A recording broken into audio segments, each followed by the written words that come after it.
Hello dear candidate, नमस्कार। स्वागत है आप सभी का एडुकेशन में। फ्रेंड्स, इस वीडियो में हम लोग 25 महत्वपूर्ण साइंस के क्वेश्चन देखेंगे।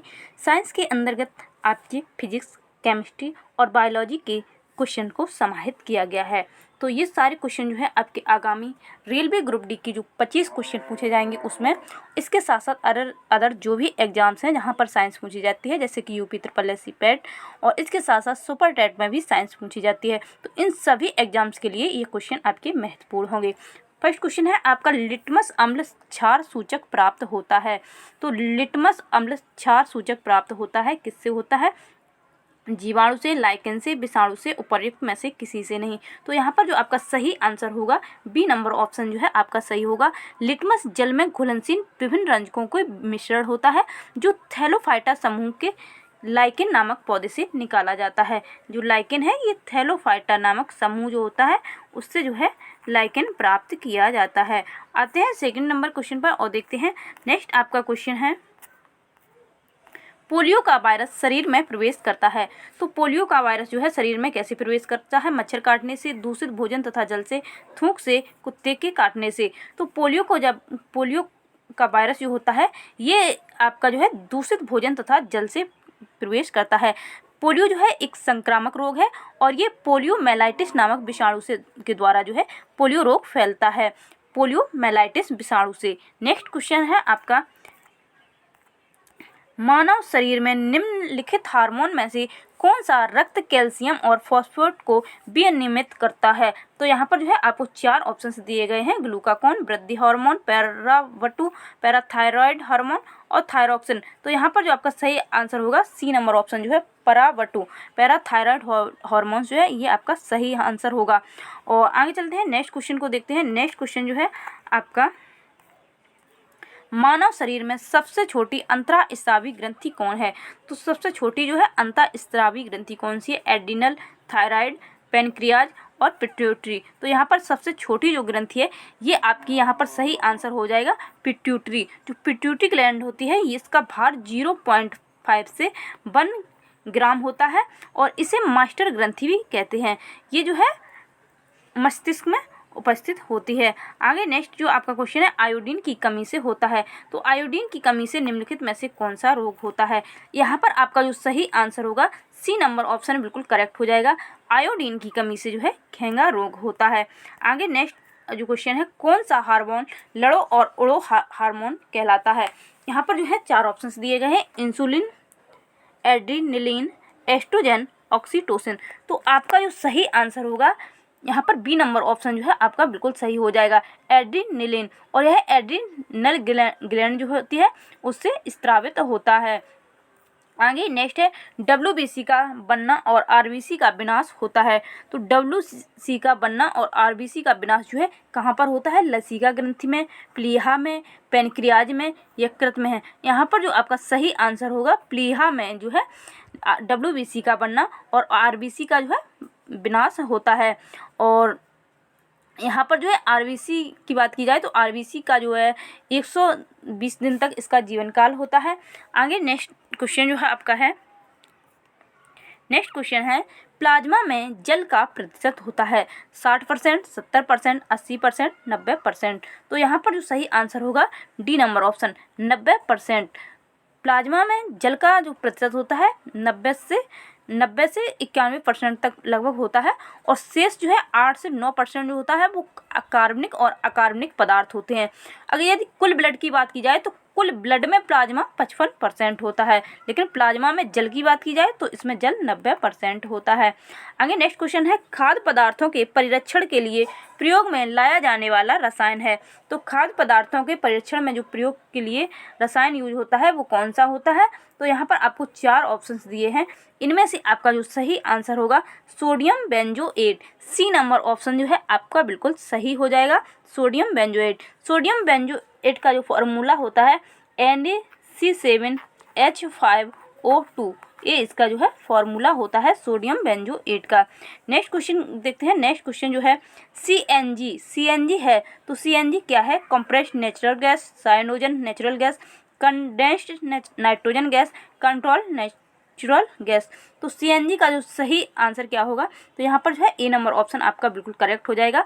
कंप्रेस्ड नेचुरल गैस जो है CNG का फुल फॉर्म होता है। आगे नेक्स्ट क्वेश्चन है, बायोगैस में मुख्यतः होती है। तो बायोगैस में जो है मुख्यतः क्या होता है, कार्बन डाइऑक्साइड एवं हाइड्रोजन, हाइड्रोजन एवं मीथेन, कार्बन डाइऑक्साइड एवं मीथेन, हाइड्रोजन एवं ऑक्सीजन। तो यहाँ पर आपका सही आंसर होगा C number option, carbon dioxide एवं मीथेन जो है बायोगैस में मुख्य रूप से पाई जाती है। आगे नेक्स्ट क्वेश्चन है, अशुद्धियों के कारण द्रव का क्वथनांक। तो अशुद्धियों के कारण द्रव का क्वथनांक जो है उस पर क्या प्रभाव पड़ता है। तो यहाँ पर जो है 4 ऑप्शन दिए हैं, इनमें सही ऑप्शन आपका होगा ए नंबर। जब किसी चीज़ में अशुद्धियाँ होती हैं तो वहाँ द्रव का जो है क्वथनांक जो है वो बढ़ जाता है। आगे नेक्स्ट क्वेश्चन को देखते हैं। नेक्स्ट क्वेश्चन आपका क्या कहता है, नेक्स्ट क्वेश्चन आपका है OMR का तात्पर्य है OMR। तो यहाँ पर OMR का जो फुल फॉर्म पूछा गया है तो क्या होता है आपका। तो यहाँ पर जो सही आंसर होगा आपका जो है ए नंबर, ऑप्टिकल मार्क रीडर जो है OMR का फुल फॉर्म होता है। आगे नेक्स्ट क्वेश्चन आपका है, ट्रांसफार्मर प्रयुक्त होते हैं। ट्रांसफार्मर जो है किस लिए प्रयुक्त होते हैं, किस लिए इनका यूज किया जाता है। AC को DC में बदलने के लिए, DC को AC में बदलने के लिए, DC वोल्टेज का अपचयन करने के लिए, AC वोल्टेज का अपचयन या उपचयन करने के लिए। तो ट्रांसफार्मर जो होता है, ट्रांसफार्मर जो है इसका डी नंबर ऑप्शन होगा, AC वोल्टेज का उपचयन या अपचयन करने के लिए जो है ट्रांसफार्मर का प्रयोग किया जाता है। नेक्स्ट क्वेश्चन है, सामान्य ट्यूबलाइट में कौन सी गैस भरी होती है। तो सामान्यतः ट्यूबलाइट में कौन सी गैस भरी होती है, 4 ऑप्शंस दिए हैं, तो यहाँ पर आपको सही आंसर करना है। सामान्य जो ट्यूबलाइट होती है उसमें आर्गन के साथ जो है मरकरी भरा होता है, तो सी नंबर ऑप्शन यहाँ पर आपका बिल्कुल करेक्ट हो जाएगा। नेक्स्ट क्वेश्चन की बात करते हैं, सर्वाधिक विद्युत चालकता वाला तत्व क्या है। यहाँ पर आपको 4 ऑप्शंस दिए हैं, तो बताना है कि सर्वाधिक विद्युत चालकता जो है किसमें पाई जाती है। सही आंसर की बात की जाए तो यहाँ पर जो है आपका ए नंबर ऑप्शन बिल्कुल सही हो जाएगा। सर्वाधिक जो विद्युत चालकता है वो चांदी की होती है, और चांदी के बाद जो है तांबा, और तांबे के बाद जो है एल्यूमिनियम, ये आपका फर्स्ट नंबर पे आता है, सेकंड नंबर पर तांबा, थर्ड नंबर पर आपका जो होता है एल्यूमिनियम, और फोर्थ नंबर पर होता है लोहा। तो इस प्रकार जो है विद्युत चालकता जो है सबसे ज़्यादा जो है चांदी की पाई जाती है, सेकंड नंबर पर तांबा। नेक्स्ट है, डायनेमो परिवर्तित करता है।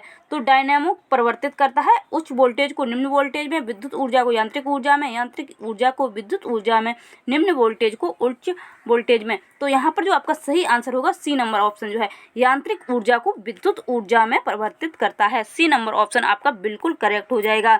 आगे नेक्स्ट क्वेश्चन है, मनुष्य की श्रव्यता की सीमा क्या है। तो श्रव्यता की सीमा बताना है क्या है। तो यहाँ पर जो आपका सही आंसर होगा ए नंबर ऑप्शन बिल्कुल करेक्ट हो जाएगा। 20 हर्ट्ज से लेकर 20,000 हर्ट्ज तक जो है मानव की श्रव्यता की सीमा होती है। आगे नेक्स्ट है, ध्वनि तरंगें नहीं चल सकती। तो ध्वनि तरंगें जो है कहाँ पर नहीं चल सकती हैं। तो यहाँ पर जो है आपका सही आंसर क्या होगा, ठोस में, द्रवों में, गैस में, निर्वात में। तो सही ऑप्शन आपका हो जाएगा निर्वात में। जो ध्वनि तरंगें होती हैं उनको चलने के लिए किसी न किसी माध्यम की आवश्यकता होती है, जबकि निर्वात में कोई माध्यम नहीं होता है। तो डी नंबर ऑप्शन आपका बिल्कुल करेक्ट हो जाएगा। यहाँ पर ध्वनि की तरंगें जो है नहीं चल सकती। परम शून्य ताप क्या है, आपको बताना है कि परम शून्य ताप क्या है। तो ए नंबर ऑप्शन है, किसी भी तापमान पैमाने का आरंभिक बिंदु, सैद्धांतिक रूप से न्यूनतम संभव ताप, वह ताप जिस पर सभी द्रव पदार्थों के वाष्प जम जाते हैं, वह ताप जिस पर सभी पदार्थ वाष्पीय प्रावस्था में होते हैं। तो यहाँ पर जो आपका सही आंसर होगा बी नंबर ऑप्शन जो है आपका बिल्कुल सही हो जाएगा। सैद्धांतिक रूप से न्यूनतम संभव ताप जो है ये जो है परम शून्य ताप कहलाता है। आगे नेक्स्ट क्वेश्चन को देखते हैं। नेक्स्ट क्वेश्चन जो आपका है वो आपका क्वेश्चन क्या है, तो संवहन द्वारा ऊष्मा का स्थानांतरण हो सकता है। संवहन के द्वारा ऊष्मा का स्थानांतरण हो सकता है ठोस एवं द्रव में, ठोस एवं निर्वात में, गैस एवं द्रव में, निर्वात एवं गैस में। तो यहाँ पर जो आपका सही आंसर होगा सी नंबर ऑप्शन जो है बिल्कुल सही हो जाएगा। गैस एवं द्रव में संवहन द्वारा ऊष्मा का स्थानांतरण जो है द्रव एवं गैस में ही होता है, और जो है यहाँ पर सी नंबर ऑप्शन आपका बिल्कुल सही हो जाएगा। धूप के चश्मे की पावर क्या होती है, ये आपको बताना है कि धूप के चश्मे की पावर क्या होती है। तो यहाँ पर आपका सही आंसर क्या होगा, 0 डायोप्टर, 1 डायोप्टर, 2 डायोप्टर, 4 डायोप्टर। तो यहाँ पर जो आपका सही आंसर होगा फ्रेंड्स, तो 1 नंबर ए नंबर ऑप्शन आपका बिल्कुल करेक्ट हो जाएगा। जो धूप के चश्मे होते हैं उनका जो 0 डायोप्टर जो है, उनकी जो पावर जो है 0 डायोप्टर होती है। आगे चलते हैं, नेक्स्ट क्वेश्चन को देखते हैं। नेक्स्ट क्वेश्चन आपका जो है भोपाल गैस त्रासदी निम्नलिखित में से किसके रिसाव के कारण हुई थी? तो भोपाल गैस त्रासदी जो है किसके कारण हुई थी, ये आपको बताना है। Methyl isocyanate, carbon monoxide, nitric oxide, sulphur dioxide. तो यहाँ पर जो आपका सही आंसर होगा ए नंबर ऑप्शन आपका बिल्कुल करेक्ट है, मिथाइल आइसोसाइनेट। मिथाइल आइसोसाइनेट का जो फॉर्मूला होता है C2H3NO। C2H3NO कभी कभी आपसे एग्जाम्स में पूछा जा सकता है, तो आपको जो है इसका फॉर्मूला भी याद रखना है, C2H3NO मिथाइल आइसोसाइनेट। और यही गैस जो है भोपाल गैस त्रासदी में इसका रिसाव हुआ था। आगे नेक्स्ट है प्लास्टर ऑफ पेरिस का सूत्र। तो प्लास्टर ऑफ पेरिस का सूत्र बताना है, क्या होता है? CaSO4 into half H2O, CaHO4 into H2O, CaSO4 into 2H2O। तो प्लास्टर ऑफ पेरिस का सही फॉर्मूला क्या होता है वो आपको बताना है। यहाँ पर सही आंसर होगा CaSO4 इंटू हाफ H2O। इसे कैल्शियम सल्फेट हेमीहाइड्रेट कहा जाता है। हेमी यानी कि आधा, यहाँ पर पानी की जो मात्रा है, पानी के जो अणु है वो हाफ अणु लिए गए हैं, तो CaSO4 इंटू 1/2 यानी कि हाफ H2O, तो इसे हेमीहाइड्रेट बोला जाता है। और इसके यूज की बात की जाए तो प्लास्टर ऑफ पेरिस जो है ये मूर्तियाँ बनाने में यूज होता है, और मूर्तियों के जो सांचे बनाए जाते हैं वो भी प्लास्टर ऑफ पेरिस से ही बनाए जाते हैं। आगे नेक्स्ट क्वेश्चन है, नेक्स्ट क्वेश्चन आपका है शुद्ध सोना कितने कैरेट का होता है? जो शुद्ध सोना होता है, विशुद्ध स्वर्ण सोना होता है, वो आपका 1000 डिग्री अथवा 24 कैरेट का होता है।